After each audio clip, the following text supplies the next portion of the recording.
আসসালামু আলাইকুম। আমি খন্দকার এগ্রো থেকে আপনাদের সাথে আছি। এই যে দেখছেন বিস্তীর্ণ হাওর এলাকায় আসছিলাম এখানে। মূলত আমি একজন বিদ্যুৎ কর্মী, আপনারা হয়তো বা জানেন। এখানে একটি সেচের সংযোগের আবেদন পড়েছিল, তাই তদন্ত করার জন্য আসলাম। এসে তো দেখে বিমোহিত হয়ে গেলাম। বিশাল বড় এক সবজি প্রজেক্টের দেখে আমি একবারে বিমোহিত হয়ে গেলাম। এই দেখছেন চারিদিকে শুধু বাঁশের কুঠা দেখা যাচ্ছে, অসংখ্য বাঁশের কুঠা দেখা যাচ্ছে। এই যে চারাগুলি অনেকটা বড় হয়ে গেছে, এখন তারা এই যে মাচা তৈরি করবে, মাচাতে উঠিয়ে দিবে।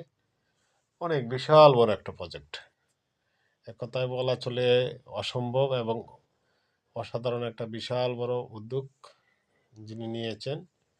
উনি এখানকার চেয়ারম্যান।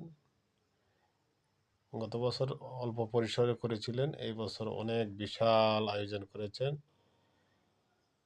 একেবারে 1000 কাঠার উপরে মনে হয়, আমার যতটুকু ধারণা।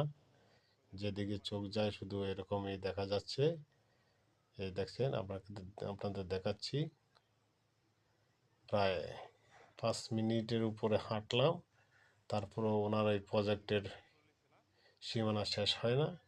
এই দেখছেন, আপনাদেরকে দেখাচ্ছি। এই যে দেখেন কত সুন্দর করে লাগিয়েছে। আলহামদুলিল্লাহ, চারাগুলি অনেক সুন্দর উঠতেছে, অনেক সুন্দর। এই যে অলরেডি বাঁশের কোটা পুঁতে দিয়েছে, কিছুদিনের মধ্যে উপরে মাচা তৈরি করে দিবে। মাচার উপর যখন উঠায় দিবে তখন ইনশাল্লাহ অনেক ভালো ফলন আসবে। এখান থেকে অনেক সবজি উৎপাদন হবে, যা এই এলাকার মানুষের চাহিদা মিটিয়ে দেশের বিভিন্ন প্রান্তে চলে যাবে। দেশের বিভিন্ন প্রান্তে চলে গেলে এই সবজির যে চাহিদা, মানুষের যে খাদ্য চাহিদা, সবজির যে চাহিদা, এটা অনেকটাই মিটে যাবে যদি আল্লাহর রহমত হয়, আল্লাহর যদি সহায় হন, যদি ভালো ফলন হয়। দোয়া রাখি, আশা রাখি অনেক ভালো ফলন হোক বা হবে, আশা করছি। এই যে দেখছেন দুই ধারে, ওই পাশে কিন্তু হাওরে কিন্তু এখনো পানি আছে।